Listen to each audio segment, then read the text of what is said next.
Hello শিক্ষার্থী বন্ধুরা, সবাই কেমন আছো? আশা করি তোমরা সবাই ভালো আছো। আজকে আমরা যে ক্লাসটি করতে যাচ্ছি সেটি হচ্ছে অ্যাডজেক্টিভের উপরে। তোমরা স্ক্রিনে দেখতে পাচ্ছ। আজকে আমরা করব অ্যাডজেক্টিভ। চলো তাহলে কথা না বাড়িয়ে আজকের ক্লাসটি শুরু করে দেই। প্রথমে এখানে আমাদেরকে কিছু অ্যাডজেক্টিভ দেখানো হবে। যে অ্যাডজেক্টিভগুলো আমরা এখানে দেখতে পাবো সেগুলোর নিচে আন্ডারলাইন করা আছে, তোমরা একটু খেয়াল করবে। আমি তোমাদেরকে পড়ে পড়ে বুঝিয়ে দিচ্ছি। এখানে বলা আছে mister Haque is a happy man. এখানে মিস্টার হক হচ্ছে একজন সুখী মানুষ। এখানে এই যে সুখী, হ্যাপি, এই ওয়ার্ডটি হচ্ছে অ্যাডজেক্টিভ। তোমরা এগুলো নোট করো। তারপরের যে সেন্টেন্সটা, এটার মধ্যে বলা হচ্ছে he has an intelligent wife. তার একজন বুদ্ধিমান কি আছে? ওয়াইফ আছে, মানে সহধর্মিণী আছে। এখানে আন্ডারলাইন করা ওয়ার্ডটি হচ্ছে ইন্টেলিজেন্ট এবং এটি হচ্ছে এই সেন্টেন্সের অ্যাডজেক্টিভ। কেন এগুলোকে অ্যাডজেক্টিভ বলা হয় সে সম্পর্কে আমরা পরে জানব। আগে আমরা সেন্টেন্সগুলো পড়ি এবং এখানে দেখি কোনগুলোকে অ্যাডজেক্টিভ হিসাবে দেওয়া হয়েছে। তারপর দে হ্যাভ 3 চিলড্রেন। তাদের 3জন বাচ্চা আছে। All of them are bright student. তাহলে এখানে ব্রাইট যেই ওয়ার্ডটি আছে তোমরা দেখতে পাচ্ছ, এটি হচ্ছে এখানে অ্যাডজেক্টিভ। তার পরবর্তী সেন্টেন্সটি আমরা পড়ব। দে আর জেন্টল অ্যান্ড পোলাইট। এখানে জেন্টল এবং পোলাইট যে দুইটি ওয়ার্ড তোমরা দেখতে পাচ্ছ, এই দুইটি হচ্ছে এই সেন্টেন্সের অ্যাডজেক্টিভ। তারপর আমরা দেখতে পাচ্ছি their parents are proud of them. তাদের বাবা মা তাদের নিয়ে গর্বিত। এখানে এই গর্বিত শব্দটি হচ্ছে অ্যাডজেক্টিভ এই সেন্টেন্সের মধ্যে। তারপর দে কাম অফ এ রিচ ফ্যামিলি। তারা ধনী পরিবার থেকে এসেছে, মানে ধনী পরিবারে বাস করে। But they are not arrogant in their attitude. এখানে রিচ এবং অ্যারোগেন্ট এই দুইটি ওয়ার্ড হচ্ছে অ্যাডজেক্টিভ। এখন আমরা চলো তোমাদেরকে বোঝাই যে কি কারণে এই ওয়ার্ডগুলো অ্যাডজেক্টিভ, কিভাবে এগুলোকে অ্যাডজেক্টিভ হিসাবে এখানে দেওয়া হয়েছে। কারণ আমরা জানি কোনো কথা বাংলাতে বলে বাক্য, ইংরেজিতে বলে সেন্টেন্স। এই দুইটি বাক্য বা সেন্টেন্সের মধ্যে যেই শব্দটি দ্বারা কোনো ব্যক্তির বা বস্তুর ভালো বা খারাপ কোনো বিষয় প্রকাশ করবে, যেই ওয়ার্ডটি দ্বারা, সেটি হচ্ছে অ্যাডজেক্টিভ। তাহলে উদাহরণস্বরূপ আমরা এই সেন্টেন্সটি আবার একটু পড়ি। Mister Haque is a happy man. এখানে আমরা কার বিষয়ে বলতেছি? এই মানুষটির বিষয়ে। মানুষটিকে মিস্টার হক। তাহলে একটু আগে আমি কি বললাম? যে কোনো ব্যক্তি বা বস্তুর বিষয়ে যে ওয়ার্ডটি দ্বারা ভালো বা খারাপ বোঝাবে সেটি হচ্ছে অ্যাডজেক্টিভ। তাহলে এখানে হক সম্পর্কে বলা হচ্ছে বিদায়। হক কিরকম? হক খুবই কি? হক হচ্ছে খুব সুখী। তার মানে এই সুখী ওয়ার্ডটি দ্বারা আমরা হকের মনের সম্পর্কে জানতে পাচ্ছি যে তিনি ভালো আছেন। তার মানে এই হ্যাপি ওয়ার্ডটি হচ্ছে অ্যাডজেক্টিভ।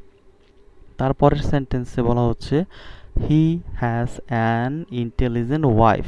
তার একজন বুদ্ধিমান সহধর্মিণী আছে। আচ্ছা, কার আছে? এখানে হি বলতে মিস্টার হককে বোঝানো হচ্ছে।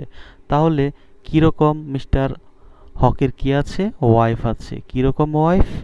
বুদ্ধিমান ওয়াইফ। বুদ্ধিমান বলতে ইন্টেলিজেন্ট এই ওয়ার্ডটি দ্বারা বোঝানো হচ্ছে কি? ইন্টেলিজেন্ট। তার মানে এই বুদ্ধিমান ওয়াইফ। তার মানে কিরকম ওয়াইফ? যদি আমরা প্রশ্ন করি তাহলে আমরা পাচ্ছি মিস্টার হকের বুদ্ধিমান ওয়াইফ। তাহলে ইন্টেলিজেন্ট দ্বারা আমরা কি? বুদ্ধিমান, তার একটি ভালো গুণ প্রকাশ পাচ্ছে বিদায় এই ওয়ার্ডটি দ্বারা। তাই ইন্টেলিজেন্ট ওয়ার্ডটি হচ্ছে অ্যাডজেক্টিভ। ভালো বা খারাপ যে ওয়ার্ডটি দ্বারা বোঝায় সেটি হচ্ছে অ্যাডজেক্টিভ। একইভাবে আমরা যদি নিচের সেন্টেন্সটির দিকে তাকাই, আমরা দেখতে পাচ্ছি এখানে বলা হচ্ছে অল অফ দেম। তাদের সবাই ব্রাইট। এখন যদি প্রশ্ন করা হয় তারা সবাই কেমন? ব্রাইট মানে ফর্সা। তাহলে এখানে কালো বললেও সমস্যা নেই। আমরা জানি ভালো বা খারাপ যদি কোনো কিছু বোঝায় যে ওয়ার্ডটি দ্বারা, সেটি হচ্ছে অ্যাডজেক্টিভ। তার মানে এখানে ব্রাইট ওয়ার্ডটি দ্বারা কি স্টুডেন্ট যারা আছে তাদের শরীরের রং সম্পর্কে এখানে বর্ণনা করা হচ্ছে ব্রাইট ওয়ার্ডটি দ্বারা। তাহলে এখানে এটি দ্বারা ভালো বোঝাচ্ছে বিদায় এটি হচ্ছে একটি অ্যাডজেক্টিভ। এটি দ্বারা তাদের ভালো বা খারাপ যেটি বোঝাক না কেন, যে ওয়ার্ডটি দ্বারা বোঝাবে সেটি হবে কি ওই সেন্টেন্সের মধ্যে অ্যাডজেক্টিভ। আশা করি তোমরা বুঝতে পেরেছ। এখন আমরা নিচের দিকে যাব। নিচের দিকে গেলে এখানে আমরা দেখতে পাচ্ছি এখানে আমাদেরকে 1 থেকে 3 পর্যন্ত কিছু কথা বলা হয়েছে। এখানে বলা হচ্ছে ব্রাইট ডেসক্রাইব। ব্রাইট ডেসক্রাইব মানে এই ব্রাইট যেই শব্দটা আমরা পেয়েছিলাম এই শব্দটা দ্বারা কি বোঝাচ্ছে। ব্রাইট শব্দটা দ্বারা আমরা জানি ওই লোকটির কি উজ্জ্বলতা সম্পর্কে আমরা এখানে বুঝতে পেরেছিলাম। তার পরবর্তী যে ওয়ার্ডটি আছে সেটি দ্বারা কি বর্ণনা করা হয়েছিল, জেন্টল এবং পোলাইট। এই দুইটি ওয়ার্ড হচ্ছে অ্যাডজেক্টিভ। আর এই দুইটি দ্বারা কি তাদের যেই ভালো স্বভাব ওই স্বভাবটাকে প্রকাশ করা হয়েছিল। জেন্টল মানে ভদ্র, পোলাইট মানেও কি একে অপরকে কি করে প্রকাশ করে। জেন্টল এবং পোলাইট এই দুইটি দ্বারা একজন মানুষের ভালো স্বভাবকে বর্ণনা করে বিদায় এই দুইটি ওয়ার্ডই হচ্ছে অ্যাডজেক্টিভ। তাহলে এখানে বলা হচ্ছে কি বর্ণনা করেছে, তাদের কি তাদের যে বিহেভিয়ার, তাদের ক্যারেক্টার সেটাকেই এখানে প্রকাশ করা হয়েছে। এগুলি তেমন গুরুত্বপূর্ণ নয়। আমরা নিচের দিকে যাব। আমরা নিচের দিকে গিয়ে আমরা দেখব বাকি আমাদের জন্য আর কি আছে। এখানে আমরা একটু খেয়াল করব। এখানে আমাদেরকে বিয়ের মধ্যে যা বলা হচ্ছে, look at the following sentences and notice the position of the adjective. Adjective আছে এখানে কিছু, এই যে আমি যেগুলো নিচে আন্ডারলাইন করতেছি এটা হচ্ছে অ্যাডজেক্টিভ।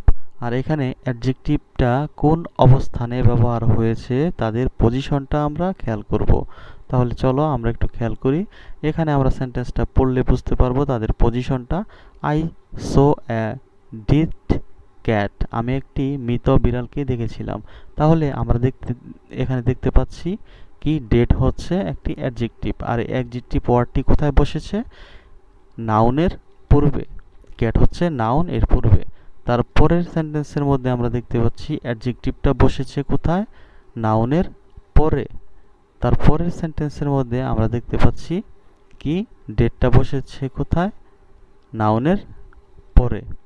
তাহলে আমরা দেখতে পাচ্ছি এক এক সময় সে এক এক জায়গায় বসতে পারে। তাহলে আমাদের খেয়াল রাখতে হবে যে অ্যাডজেক্টিভ আমরা কোন কোন জায়গায় ব্যবহার করতে পারি।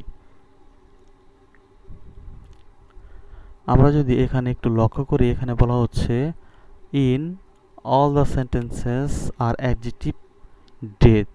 তার মানে উপরে যে আমরা ডেটটাকে দেখেছিলাম সেন্টেন্সের মধ্যে, ওই কথাই এখানে বলা হচ্ছে। প্রত্যেকটা সেন্টেন্সের মধ্যে এই ডিড শব্দটাই হচ্ছে কি অ্যাডজেক্টিভ। আশা করি তোমরা বুঝতে পেরেছো। এখন নিচে আমাদেরকে বলা হচ্ছে in the first sentence the adjective use, মানে প্রথম সেন্টেন্সটার মধ্যে অ্যাডজেক্টিভটা কোথায় ব্যবহার করা হয়েছিল। আমরা জানি নাউনের পূর্বে ব্যবহার করা হয়েছিল ডিডটা। কারণ তোমাদেরকে আমি আরেকটু দেখাই, দেখালে তোমরা বুঝতে পারবে। তোমরা এখানে দেখতে পাচ্ছ যে নাউন এর পূর্বে ডিড শব্দটা ব্যবহার করা হয়েছিল। আর এই কথাটাই আমাদেরকে নিচে জিজ্ঞাসা করা হচ্ছে কোথায় অ্যাডজেক্টিভটা ব্যবহার করা হয়েছিল। এখানে আমরা জানি যা first in the first sentences the adjective is used, কোথায় ব্যবহার করা হয়েছিল, বিফোর নাউন। তাহলে আমরা জানি নাউনের পূর্বে ব্যবহার করা হয়েছিল।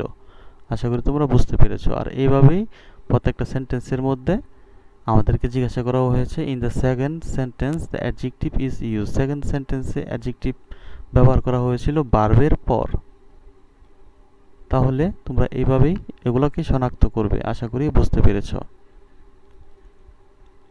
তারপর যদি আমরা একটু নিচে যাই, নিচে আমাদেরকে অ্যাডজেক্টিভ সম্পর্কে আরও কিছু কথা বলা হয়েছে। আমরা এখন এগুলো দেখব।